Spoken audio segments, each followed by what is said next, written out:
Yo, what's up? Welcome to Oman. Today I want to talk about something that we all grew up with, but I think it is something that as teens, if you're a teen now or you're a teen once before, you experience in such a way that it caused more confusion more than anything. That is emotions. You know, emotions itself is not considered bad, right? Emotion helps us deal and react with a certain situation. But I think in the day and age that we live in right now, where people tell us, be true with your feelings, I think more often than not, we don't use and channel emotions to get ahead, to improve, to overcome a certain situation. Rather, the problem, I think, is that many of us let emotions control us. And that's what I want to talk about a little bit today. To become men, to become adults, to become people that could inspire people, people that could become society movers, you and I have to first learn what it means to move from our emotions forth and channel it positively to make something of it. Today I want to talk about 5 different emotions. The first one is that I want to tackle, it is anger. I think for myself especially, I've learned what anger was, especially when I was in 7th, 8th grade. Anger happens when you are dealt with a situation that is out of your control. Many times it is a control thing.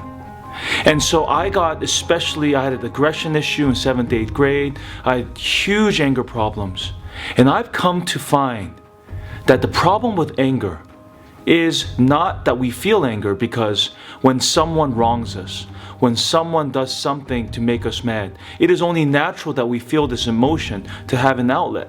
But the problem is when we seethe in anger, when we allow it to control us, it becomes bitterness, right? When we think about what that person did to make us angry, what happens is we let it control us. We let it burn within us. How can we even think of channeling anger positively? Again, anger is a natural emotion. And one person I look to, for example, of how to deal with for anger is a man by the name of Kobe Bryant.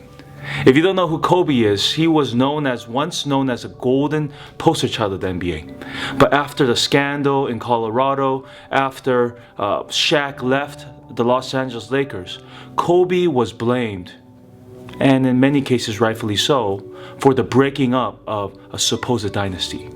In the beginning, Kobe went to a very dark place. He allowed the anger to just settle in. He would not talk to anyone. And what he did in the beginning was he isolated himself and held on to the anger and held it for himself.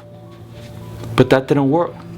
That got in the way of many different things. And I think what Kobe understood about anger was he knew how to channel it.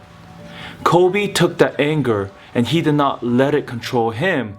Rather, what he did was he channeled it to motivate him to become better. A lot of times anger happens, as I said before, because we lose control of a situation, or we can't control it and it just makes us mad. But what Kobe did was he allowed that anger to be the fuel to drive him to greatness.